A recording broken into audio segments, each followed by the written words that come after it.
మన ప్రభుత్వం తీవ్రంగా వ్యతిరేకిస్తున్నారు అధ్యక్ష.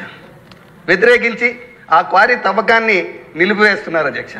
ఎట్టి పరిస్థితుల్లో చేయమని అక్కడ ల్యాండర్ ప్రాబ్లం రావడంతో లోకల్గా ఉన్నటువంటి ఎంఆర్ఓ గారు కానీ పోలీస్ సిబ్బంది కానీ పరిస్థితిని కలెక్టర్ గారికి వివరించి కలెక్టర్ గారు కూడా అనుమతితో క్వారీని ఆపమన్నా కానీ ఆపని దుస్థితి అధ్యక్ష. దీనికి దురదృష్టం ఏంటంటే వైఎస్ఆర్సీపీ నాయకులతో ఎంతసేపు అయినా పోరాటం చేయగలం అధ్యక్ష.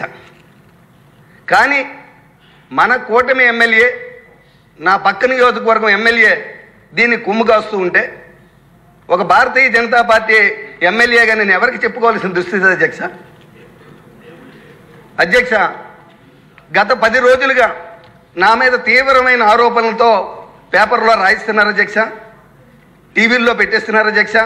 నేను వాళ్ళని బ్లాక్మెయిల్ చేస్తున్నానని, వాళ్ళ దగ్గర డబ్బులు అడిగానని, ఇవ్వకపోతే నేనే ఆపిస్తున్నానని ఈ మధ్య టీవీల్లో కూడా చాలామంది సోదరులు చూసింది నన్ను సభలో కూడా అడుగుతున్నారు అధ్యక్ష. అటువంటి దుస్థితి అధ్యక్ష నాది. ఈ రోజు వరకు ఆ క్వారీ రేటో కానీ ఆ ఒక్క ట్రాక్టరు గ్రావెల్ కూడా నేను ఎప్పుడూ అమ్మలేదు అధ్యక్ష. అధ్యక్ష, మనస్సాక్షిగా చెప్తున్నాను, నేను నమ్ముకున్న ఆరాధ్య దైవమైనటువంటి శ్రీరామచంద్రుడి మీద ఒట్టేసి చెప్తున్నాను అధ్యక్ష. ఆ క్వారీకి నాకు ఎటువంటి లావాదేవీలు ఫైనాన్షియల్ లావాదేవీలు లేవు అధ్యక్ష. కానీ ఇంత అమానుష్యంగా నన్ను అంటే శ్రీకాకుళం విజయనగరం జిల్లాలో ఉన్న ఏకైక భారతీయ జనతా పార్టీ ఎమ్మెల్యే అధ్యక్ష, నాకు ఎటువంటి సపోర్ట్ లేదనా, నాకు ఏ రకమైన అక్కడ అండదండ లేదనా, ఏ రకంగా ఇలాగ అమానుష్యంగా నన్ను ఇంతటి ఇబ్బందులకు గురి చేస్తున్నారో తెలియదు అధ్యక్ష. దయచేసి తమని మీ ద్వారా ప్రభుత్వాన్ని కోరుతున్నాను అధ్యక్ష. ఈ గ్రావెల్ వ్యవహారంపై ఎవరైతే 5వ తారీఖున గ్రావెల్ లీజ్ ఇప్పించారో వీరందరూ కూడా అధ్యక్ష ఆధారాలతో ఉన్నారు అధ్యక్ష. వీళ్ళందరికీ కూడా ఆల్రెడీ వీళ్ళకి ఫైన్లు పడ్డాయి అధ్యక్ష. వాళ్ళు పాత క్వారీలన్నీ ఆపడం జరిగింది అధ్యక్ష. కోట్ల రూపాయల ఫైన్లు ఉన్న వారికి మళ్ళీ వాళ్ళ కుటుంబ సభ్యుల పేరు మీద వాళ్ళ పేరు మీద మళ్ళీ క్వారీలు ఇచ్చారు అధ్యక్ష. ఆధారాలతో సహా ఉన్నాయి అధ్యక్ష.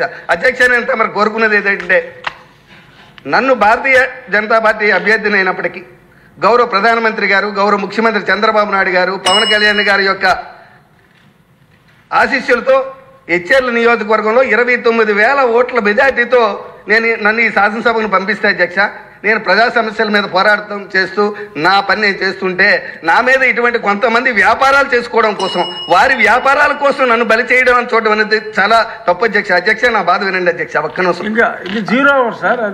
అధ్యక్ష, అవును అధ్యక్ష, నేను తమను కోరేది ఏంటంటే ఈ అంశం మీద దయచేసి మన సభ ద్వారా ఏదైనా ఎంక్వైరీ పెట్టించి దీని నిజం ఏంటో నీకు తేల్చి ఎవరైతే దీనికి ఇటువంటి తప్పు పని చేస్తున్నారో వారి మీద కఠినమైన నిర్ణయం తీసుకొని వారిని ఏ